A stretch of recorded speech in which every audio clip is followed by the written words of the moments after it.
Okay, this is Randy and Mandy here, and we're here with our part 1 of a 70-part series of our Final Fantasy VII Let's Play. And right now, as you can see, Noctis is a little messed up. Did you forget something?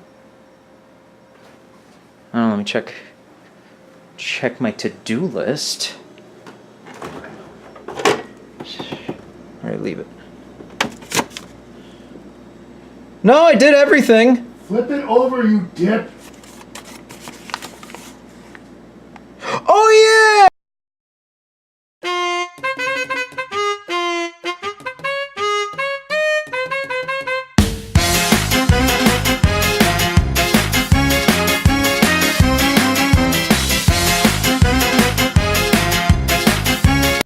So I guess I'll start off. So, we're at the second year PPC. Could you guys give us a bit of history behind the convention? So I've been with it pretty much since the beginning. So what we did is, so what happened back in 2013, is that the rumor was out that EQLA wasn't coming back, right? So the local San Diego group of Bronies down there. We use these SoCal Bronies meetup groups, so there's some overlap with the LA guys, but we are kind of an independent group down there a lot of the times because no one can be arsed to go all the way up to 5 to go up to LA. So we got together and we were just hanging out. A lot of them were actually these video games and ponies parties thrown by one of our members. We were at one of these parties and everyone was discussing conventions and stuff like that. Talked about BabsCon, talked about EQLA. It's like everyone's like, EQLA is not coming back this year. So there was a lot of enthusiasm there for putting together a convention. We're in there, I look around the room, and everyone's getting really excited about it. And I start asking like practical questions, where are you going to get insurance from? Where's your money coming from? How are you going to handle registration? All that kind of stuff. And no one really thought of those answers yet. So I'm looking at it, I'm like, all right, well, let's get involved here. I looked around the room, I'm like, oh crap, I'm the only one here who's been a manager before. So I guess I need to run with this. We have a lot of skills, a lot of different people, a lot of really good artists, people from all walks of life, so to speak. But that's kind of how that got the ball rolling. So we started holding volunteer meetings. We decided, I talked everyone down from doing a full-blown 3-day convention on the first try. So we did one smaller event. There was a bonfire in Mission Bay Park. We called it the Burning Philly Bonfire. No Phillies were harmed. It was a joke on pun on Burning Man. And that was our first event, right? We did that at a loss because we couldn't charge admission in a public park, right, without special licenses. So. And then our second event, which actually did make money, was called Hearthwarming Eve, and it was basically a Christmas party. We did it in Masonic Hall, but we tried and made it like a miniature convention. So we had a gaming area, we had a craft area, we had musicians performing. That was the first one that Rhymeflow performed at, and he's been closely associated with us in terms of music ever since. Can't say enough good things about Rhymeflow. So we had music. It was like a miniature convention, but it was only one night, and it was in a Masonic Hall, up in Normal Heights, right? So those were our first 2 events, and so from that we kind of figured out who would be interested in doing kind of like stuff like that. And then so we started the run-up for the last year's convention, getting a venue and all that kind of stuff, and just the usual convention things to get to that point. Daryl came in around that time, I believe. You found us online through Facebook, right? Yes. Yeah. While I was at a court-martial for somebody. For those who don't know, we were both in the military. I'm in the Navy Reserves. I was active for 7.5 years, and Daryl, Marine. How many years you been? 16 years. 16 years. Well, that actually answers my second question, is how both of you came together. Yeah, so I found me. I'm actually a hostage help. Blinking in Morse code. Right. No, yeah, that's how we found each other in terms of that. And I think we gel really well in that sense because I'm a Navy officer and I'm used to ordering around Navy or non-commissioned officers. And Daryl's used to taking ridiculous orders and making things happen. That was why he reached out to me, though. It was because of the Facebook thing, because I shared it in a group that we were a part of. Yeah. Because I was looking for somewhere to take my daughter, and then he saw it and was like, "Oh, where'd you hear about this?" And I was like, "I don't know. I just put in Pony Convention San Diego, and it came up." And he's like, "Hey, are you interested in doing this?" And that escalated quickly. We have there's a lot of military in our group. My head of programming is a former Army medic. My head of volunteers is a Marine. He's not a reservist, but a staff sergeant, Marine Corps. Doing that staff? Oh no, staff. He's just sergeant. Just sergeant. Sorry. Dylan's still sorry. He got that. I've got what other military do we have? We've got I mentioned you already. One of our contracting was Italian military. Yeah, she was Italian Air Force. Italian Air Force. And I've got another contracting person who used to be Air Force, U.S. Air Force. Okay. So we're all over the place. We have a lot of military stuff, and I try to run it kind of like a military organization because that's just how I'm used to running things. Yeah. I mean, there's a lot of cons that are out there in the country nowadays, and I think what goes overlooked is that a lot of people don't understand how much work goes into a con. God, yeah. So how do you kind of went over it in the last question, but how do you go from nothing to a full blown con? A lot of pain and effort. One thing I will say to anyone who would trying to do this from scratch again is find an angel investor or something, or incorporate it as a business first so you can get a loan. The crazy thing about cons is that all of the costs are up front, but all of the revenue is on the back end. So you have to somehow make it to day one with nothing more than ticket sales. Kind of And let me tell you, you can't do it. We've been lucky that a couple of people have been willing to help us out. We are now more established, so you're able to get loans and stuff like that. But that's the hardest part, is finding the damn money to do this, right? It helps to have an enthusiastic core of people, which we do. It helps if they're competent people, which we do for the most part. But that's why we held those smaller events, to figure out who'd be good at what. So that's my thought. Do you have other thoughts on that? Yeah, money. Yeah, money. He's the treasurer. Because that's what happened with last year. Everybody was like, oh, let's do this, let's do this, let's do this. And I was still new to the group. So I'm just kind of listening. I wasn't really saying much. And then, but every time somebody was talking, I was seeing dollar signs. And I'm like, hey, Came down to you to be like, where are y'all getting the money for this? And everybody went, oh, Ticket sales. hey, guess what? You're the treasurer now. Cool. Yeah. So it's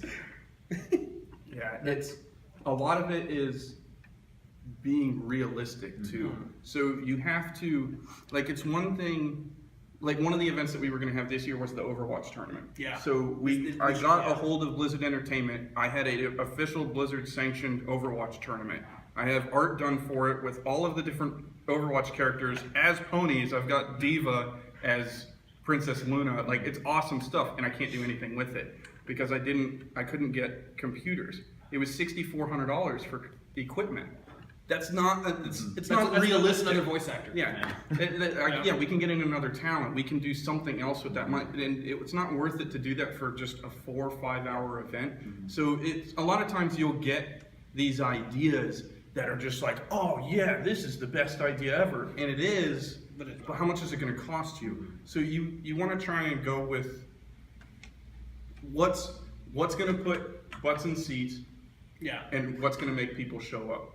Those are the things that you really have to look at. And then voice actors do it, and then expand from there. if you want your con to last more than a year. Right. Right. Yeah, and that is the key thing, right? You have to put butts in seats. You have to make it bigger.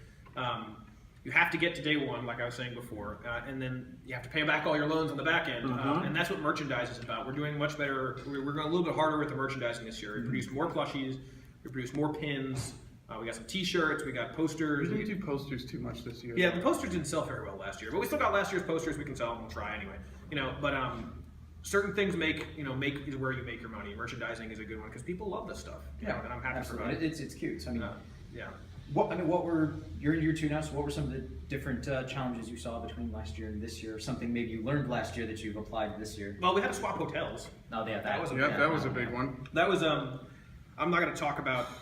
The Konakai is a good. They did very well for us at the time. It's just we know we need something bigger. Yeah. And they gave us a better deal. Yeah. So and that's all it really comes. Yeah, and it comes down to business. Like, do your due diligence. And people were like, "Oh, why don't we just go to the Konakai again?" I'm like, "Ah, that's cool, but we should look into other options too to see if there really is a better option out there, especially now that we're more established, right?" So doing our due diligence was a big part of continuing to not thinking just because you made it once you're going to do it again. Do you know what I mean? Yeah. But you have to, and we needed room for improvement too, because we knew, we always know the first year is that there's not going to be that many people, which we actually did pretty well, I think, for a first year con. Yeah. This year we're already looking significantly Yeah, better. I can give you. So Word travels. it's and that's what it is. Word traveled about how fun it was, but we had to move because we need more. I think the one of the hardest parts about year 1 was proving that we're legit. The hardest part about year 2, one of them is living up to the reputation you've thus built. Yeah. right? And we'll see how things go. But I mean, I think we're putting on a pretty good show. Not having LineCon. Well, speaking of show, I mean, Yeah. you guys got a lot of musical talent in here. Mhm. I mean, you really outdid yourself. Even from last year, you had some great musical talent. I think like the last week, I've seen nothing but updates on the website about just new musical talent, new musical talent. Yep. Yeah, we held a lot of those updates for the end to just generate buzz. But yeah. What about the scene the music scene entices you guys? Well, I like the music scene. One thing, again, I cannot say how much I love what Rhyme Flow has done for us. Because Rhyme is local to San Diego. He's easy to talk with. He's a chill dude. This year he didn't want to be our stage manager again because he wants to enjoy the con, which I'm perfectly fine with. So we found somebody else to manage the stage for us. Actually, Darcelex is going to do it this year. But he's still got all his contacts. He knows all the musicians. So we told him, hey man, we'd like a good concert, and we'd like a variety of music. We'd like rock, we'd like EDM, we'd like, he's a hip hop artist. So I mean, hip hop, right? We'd like a variety of music. We don't want it to just be straight EDM blaring for 6 hours, right? And he's like, oh yeah, I can get you those people. And he just called them up, and we got some decent deals with them. We didn't pay too much for them this year. It was good. No, it was very good to have the right people around. And being close, I think in San Diego and LA, that helps a lot. I mean, Taps and Garnica both live in LA. Yeah, right. There's so much musical talent just in LA and San Diego. It's just easy to tap into here. Yeah. So I mean, there's a few people flying in from out of town, but I think that location helps a lot. But so yeah, we want to show a good time for the guests. Well, one thing, and I think you can confirm this, but it's always been about people coming.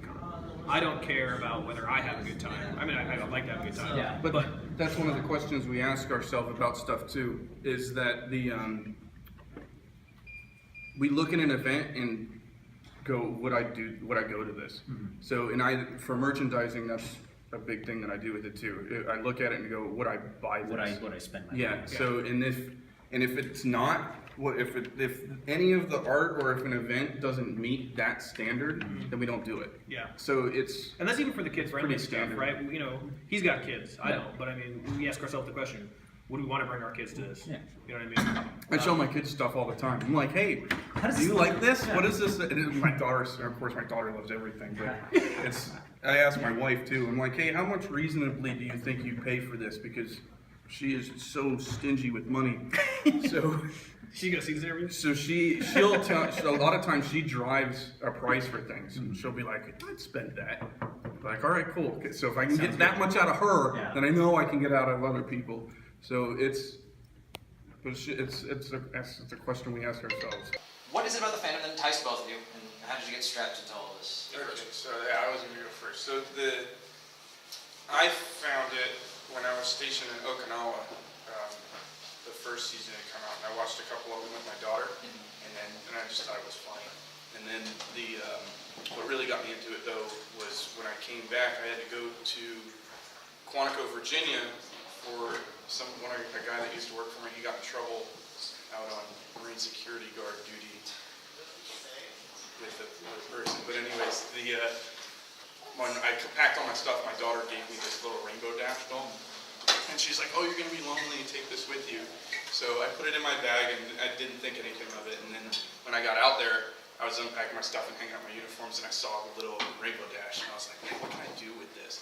So then I just started taking her around with me to different places. Like, I put her on a steering wheel, and she was driving, and I'd take a picture. And then I'd create this dialogue between me and her, and most of it involved Rainbow Dash making fun of me for something, as she would. And then, or making fun of me for eating at Arby's and telling me that's why I can't do Sonic rooms. And, or stealing my French fries at McDonald's, or stealing my drink from Starbucks, or looking at the Washington monuments because we went to DC with it. But I just kept this log of where we were for her, and that's what got me into it even more. So I got a lot of weird looks putting her on steps at national monuments and taking pictures, but I got a lot of people, or looking at ducks. That was a good one. I had to lay down on the ground to get that picture, but it was a good one. But that's what really, my daughter was really the one that got me into it. Now my son's into it too, so I got to find him a DJ Pony from Kai this year and see if I can get one. Kylo Wu is the guy who manufactured all of our plush dolls, which you can see behind us if you want. This is Silver Strand. She's one of our mascots, and we'll talk about our mascots later, I think, right? But yeah, so Kai Wu does a great job. KL Plushies online does a great job. So I feel fine promoting this stuff. Made our plushies. Let's see if we can get one first. So my story is I was in the Navy. I'm still in the reserve, right? But I was on active duty at the time. This is like winter of 2011, 12, 11. I don't know when you were on a ship. Why are you asking me? Yeah, I'm trying to think to myself, right? Winter 2011, so like season 2 was going on, and my ex-wife left me. It's the start of this story, right? So my wife at the time decided to leave me while I was underway at sea, having kind of a rough time, and I wound up being stuck on duty around Christmas time. So I couldn't, I wasn't like at home for Christmas, so I was sitting at home feeling bad for myself, and on the internet a lot, and I don't know if you ever heard of the website TV Tropes? Yeah. TVtropes.com, right? It's like a Wikipedia for funny media stuff, that kind of stuff, right? But it's humorous, it's not dry like Wikipedia is. So I went on there, and I just spent a lot of time on there. I wrote the whole like Navy ships article on it because I'm a giant nerd. So if you go on there, you can see my handiwork. But I went in there, and I kept seeing references to My Little Pony all over everything, right? I mean, just like every possible trope you could imagine in media is in My Little Pony somewhere, right? So I kept seeing it, and I'm like, what? Where did all these, because it's fan edited, right? So I'm like, where did all these MLP fans come from, right? Who are these people? So I clicked on the article of that and realized it was a new show, and then I went on Know Your Meme and found the original, like, controversy that kickstarted the whole fandom, right? The whole thing over Lauren Faust, people thought she sold out because she was doing grape and stuff. So I'm like, all right, well, I better watch the show to see what I think about it. So I read the article. So I watched the first episode, and I'm like, oh, it's a two-parter, so I'll watch the second episode, and then I could not stop watching the damn show. It just made me feel better, especially when I was in that kind of crappy place where I realized that all my friends in Norfolk were her friends, and I was getting ready to go back out to sea again. Like, this sucks. So that's how I got into fandom originally. And originally it was just me. Like, I didn't know anybody in Norfolk. I didn't know anybody at all in Norfolk, and I just kind of watched the show, and I found some of the music. So I listened to some of the music, and I'm like, oh, actually, this is not terrible. And watched Equestria Daily. It wasn't until I moved out to San Diego that I got into the fandom, with meeting other people and stuff like that. Years later, here I am in charge of Pony Commission. It's like pottery. Yeah. Who's your con OC? And what's she like? Well, this one's Silver Strand. Yeah, we have 3 of them. We got a mission bell Here. Yeah. So because she's the main one, we got a plush of her made, and then this year we're doing her because I didn't want to sell another mission bell because that'd be pointless. And then next year I'll sell Rockwell. So you have to come all 3 years if you want to get it. And their story is they were designed by mainly by 2 people, Cher Udan, or also known as Cher Bear in the fandom. She's the wife of one of my other staff members, and she's also a very talented artist. So she did a lot of the design, a lot of the backstory was written by Joseph Nobles, who goes online by Closer to the Sun. And he's a fan fiction writer. And so basically they're just like, they're kind of representative of the stereotypical San Diego stuff. So she's this chill kind of beach bum, right, character, just hangs out on the beach. She's a transplant who fell in love with surfing, that's why it's her cutie mark. I think she's supposed to be a marine biology major or something in college, whatever. Either way, right? You get the idea, right? But she's from out of town. Apparently she's an alcoholic. But loves surfing. Well, yeah, we gave her a cup. And then he is a military member, right? So he's modeled after Goose from Top Gun, actually. Okay. So he'd be a pilot if he were human, but since it's a Pegasus, he just was, right? Right. So that's why we gave him the Navy cutie mark with the anchor and everything like that, right? Hers is just the San Diego, like the Mission Bell and the names. That's her name. Her name is Mission Bell. That's Silver Strand, named after the Silver Strand, which is the strip of land that connects Coronado Island to the rest of San Diego. Okay. And then Rockwell is named. There used to be the Rockwell Aircraft Factory here. A little bit of history and all 3 of them. Yeah, that was the idea. So these are whoever they are, and they're kind of representing San Diego, and they're also adorable. And those are your OCs, and They're the conventions OCs. Yeah. they're conventions OCs. Yeah, those are conventions OCs. So they're completely immune from being garbage. Yeah. They're great. Yeah. My OC is just literally like a blue unicorn with a sword and book cutie mark. I mean, it's just I haven't really given it much personality other than me, right? An avatar. Right. Yeah. It's Yeah, almost like more basically. an avatar than anything else. Do you have one? Yeah, I have one too. He's an Earth Pony in a marine uniform. There you go. Mine's mine wears Navy uniform. We're not very creative Yeah, about that it's part. He's just there. We're more organizers than creators, I think. But yeah, that's us. And I have one really important question: is who's best pony? Mine. I know what your answer is. It's Twilight. All hail your short alicorn princess. Do you have a favorite? Yeah. All Sunset. Oh yeah, right. You have to sit on everything. Okay. Sunset everything, Yeah, you man. do. Yeah, I forgot. That's why me and Chellis get along.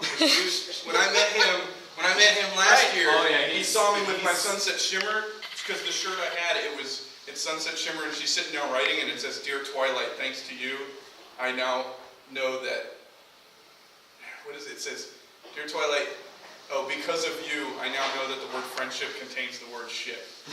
So, yeah, Sunset. Yeah, like bacon hair. So pony and not quite a pony. Yeah, different. And this is the last question I got for you. What's the future you see for this con?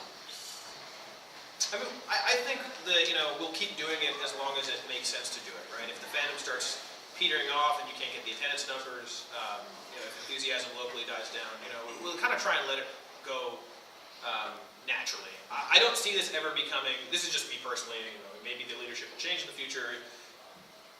I'm going to grad school, I might have to deploy in the Navy again because I'm still in reserves, you might have to deploy in the Marine Corps again, so who knows if it'll be us personally, but the way we were thinking is, it's going to be kind of a smaller local con, because there's only so many people we can pull. It's not BronyCon, we're not the big one. We're not BabsCon, San Francisco, with the huge fandom up there. So, we're thinking, keep it a small but fun con, and by small, I mean, I could see us getting as big as, 1,200, 1,500? Probably not a whole heck of a lot more people than that. But, again, we'll see, who knows? It all depends on what happens to the fandom. If the fandom continues growing the way it has, then it might make sense to expand the con. Or if people have fun at our convention, just in general, and word gets out. Yeah. So, because that's how conventions get bigger. It's Right. more people go, and then everybody goes, "Man, that was so fun. You should have come with me last year." Yeah. And then everybody sees, and then they see pictures and video, and they're like, "Man, I totally should go this year." Yeah. So and then they show up. If that the happens, numbers just yeah. keep So getting bigger. if the numbers go up, then the numbers go up. But I feel like kind of going with the flow. We'll see how long the market can support it. Frankly, I mean, because it comes down to a business decision at that point. Is it worth the outlay? Because it's a lot of money to throw one of these things. Yeah. Right. And I want to throw a good time for the fans, but if there's not going to be enough people there, or if we can't afford to do it, then we can't afford to do it. So. We did her because she was the main mascot, and it was and in fact we did a video